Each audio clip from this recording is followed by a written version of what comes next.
Selamat datang kembali di Mr. Batu Hitam, Investigator Investasi, episode keempat.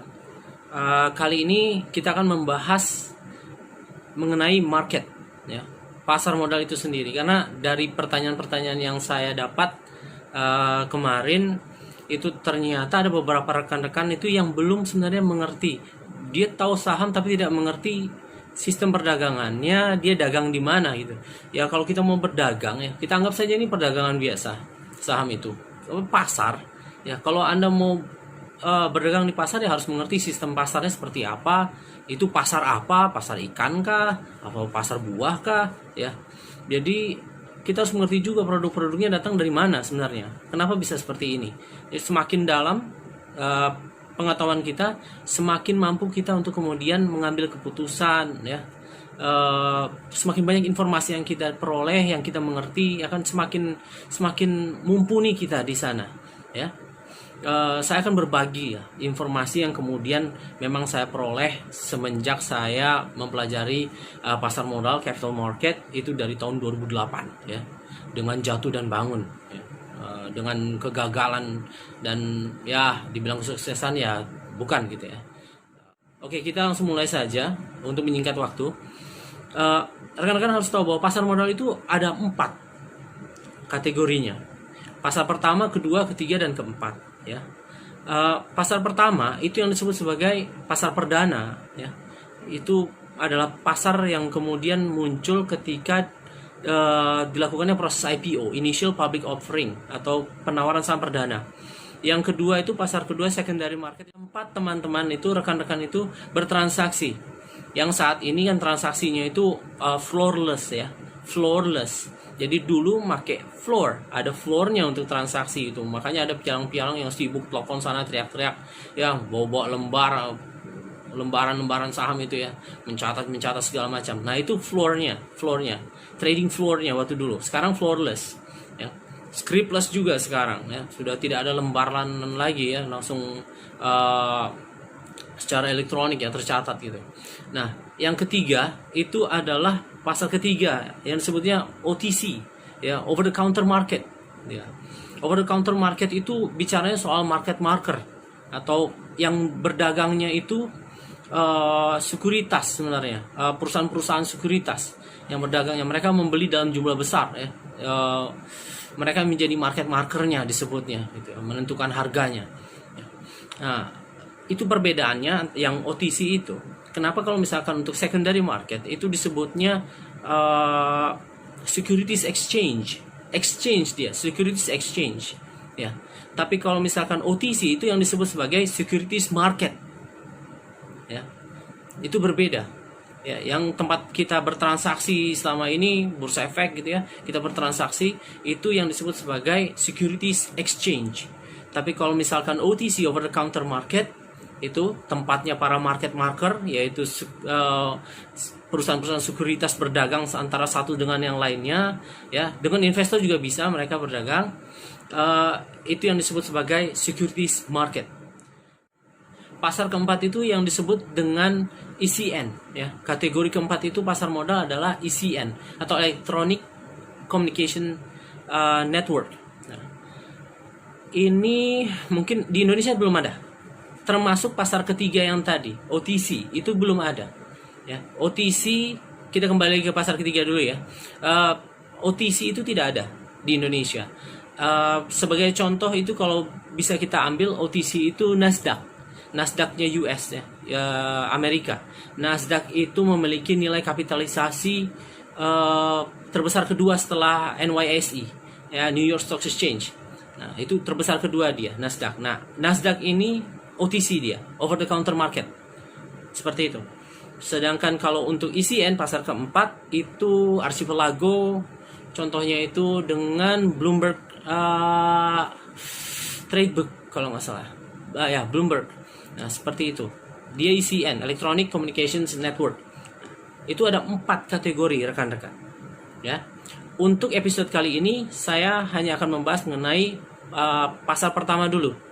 Oke, kita akan membahas mengenai pasar pertama, IPO.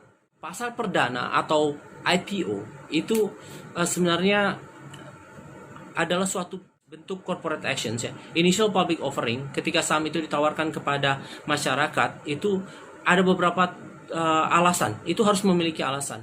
Karena akan diajukan alasan tersebut di dalam RUPS, Rapat Umum Pemegang Saham. Hal ini penting karena akan menentukan terjadinya perubahan anggaran dasar. Suatu perusahaan swasta kemudian menjadi publik itu harus melakukan perubahan anggaran dasar. Dan ini kemudian diatur di Undang-Undang 40 tahun 2007 tentang perseroan terbatas, pasal 88. Ya. Adanya suatu RPS yang diadakan spesifik untuk mengubah anggaran dasar itu diatur juga spesifik di Undang-Undang Perseroan Terbatas Undang-Undang 40 tahun 2007 itu di pasal 88. Perusahaan ini akan menjadi perusahaan publik apabila sudah dilakukan perubahan anggaran dasar, dia akan berubah menjadi suatu perusahaan publik. Nah, ketika dia berubah menjadi suatu perusahaan publik, kita harus paham juga bahwa definisi dari perusahaan publik ya itu berdasarkan pasal 1 huruf 20 huruf angka pasal 1 angka ke-26 kalau tidak salah ya, pasal 1 ada di pasal 1 definisinya di Undang-Undang 8 tahun 95 tentang pasar modal. Jadi perusahaan publik itu adalah suatu perusahaan perseroan terbatas yang kemudian pemegang sahamnya sudah mencapai minimal 300 orang pemegang saham, dan kemudian modal disetornya minimal 3 miliar rupiah. Nah, itu sudah menjadi perusahaan publik dia. Dan dengan demikian maka ada kepentingan publik di sini. Makanya kemudian harus diawasi oleh OJK. Ya, dulu Bapak PAM-LK ya. Nah, oke. Jadi setelah kemudian diajukannya alasan di RUPS dan kemudian diperoleh suara ya, berdasarkan quorum bisa dengan suara penuh ya, tapi ya jarang suara penuh, tapi ada quorumnya dan diatur di Undang-Undang PT 40 tahun 2007 pasal 88 itu minimal 2/3 sama lah ya. Ada kalau misalnya tidak tercapai ada dua rapat ya nanti jatuhnya. Nanti rapat kedua itu 3/5 biasanya dari pemegang suara ya. Setelah itu mereka akan menunjuk, setelah disetujui ya, kemudian dibuat risalah rapat umum pemegang saham, notaris membuat risalah tersebut ya, kemudian tidak perlu semuanya bertanda tangan, yang bertanda tangan ya ketua rapat dan diwakili juga bisa oleh salah satu dari perwakilan para pemegang saham ya, yang pasti ketua rapat dan perwakilan pemegang saham tanda tangan risalahnya notaris seperti itu. Setelah itu mereka baru kemudian mempersiapkan ya, melakukan persiapan IPO gitu, initial public offering. Nah, dalam persiapan IPO ini yang pertama kali yang akan dilakukan oleh perusahaan ya, manajemen itu adalah menunjuk penjamin emisi. Karena penjamin emisi efek ya yang menjamin penawaran saham perdana ya, penjamin emisi efek gitu. Penjamin emisi ini akan menjadi koordinator untuk mengadakan rapat-rapat teknis seperti itu. Dan juga penjamin emisi ini ada beberapa tipe. Saya sudah pernah jelaskan, ada full commitment, standby, kemudian ada best effort seperti itu ya. Komitmen mereka itu tergantung kepada besaran tanggung jawab mereka terhadap pelaksanaan suksesnya pelaksanaan dari IPO seperti itu. Ya. Nanti bayarannya juga mahal mereka. Semakin besar tanggung jawabnya, semakin besar bayarannya mereka. Seperti itu, pembagiannya besar. Mereka juga akan menunjuk ya, manajemen itu akan menunjuk konsultan hukum, notaris, akuntan publik. Nah, mereka ini masing-masing punya fungsi masing-masing dan sangat krusial. Fungsi semuanya krusial, termasuk pemeringkat efek ya. Pemeringkat efek itu mereka juga punya peranan penting di sana. Seperti itu. Mereka harus mengajukan dulu pendaftaran ke OJK, kemudian mereka melakukan yang lain lah ya, mereka mempersiapkan prospektus seperti itu. Nah, yang penting itu adalah pada saat sebenarnya due diligence. Due diligence itu adalah pengujian secara keseluruhan, seperti itu. Kesiapannya seperti apa. Nah, dalam due diligence ini mereka akan bertemu dengan investor dan broker, seperti itu. Mereka akan bertemu dengan investor dan broker. Investor dan broker di sini harus hati-hati sekali ketika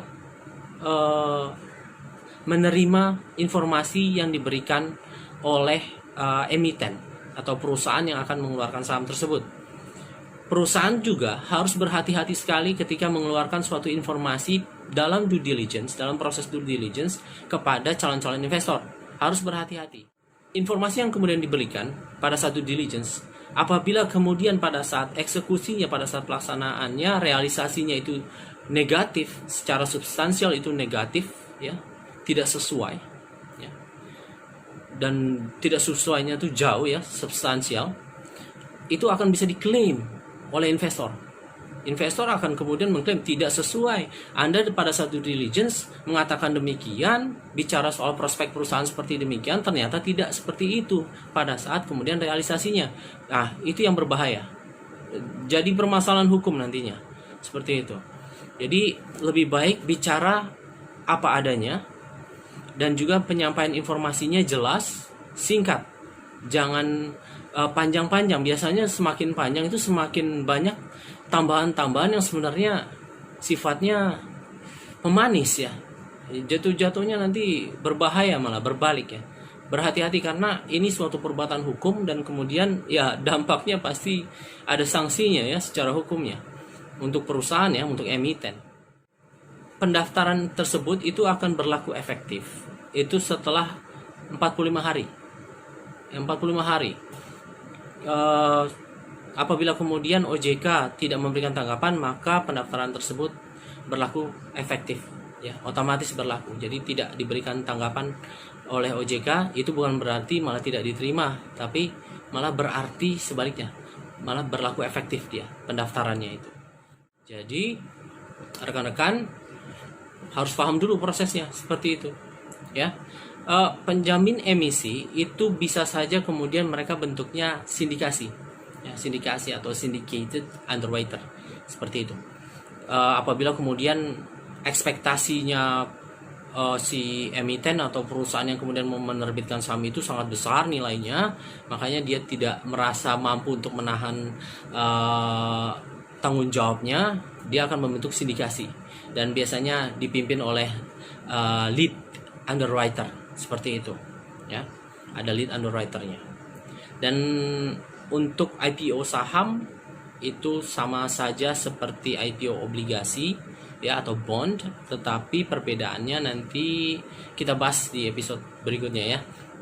Salah satunya perbedaannya itu adalah kapan harus bayar, gitu loh. Kalau obligasi tidak harus langsung bayar, tapi kalau saham harus langsung bayar apabila Anda beli pada saat IPO, seperti itu. Kalau obligasi tidak harus langsung bayar. Salah satunya itu perbedaannya untuk emisi obligasi ataupun emisi saham, seperti itu, ya.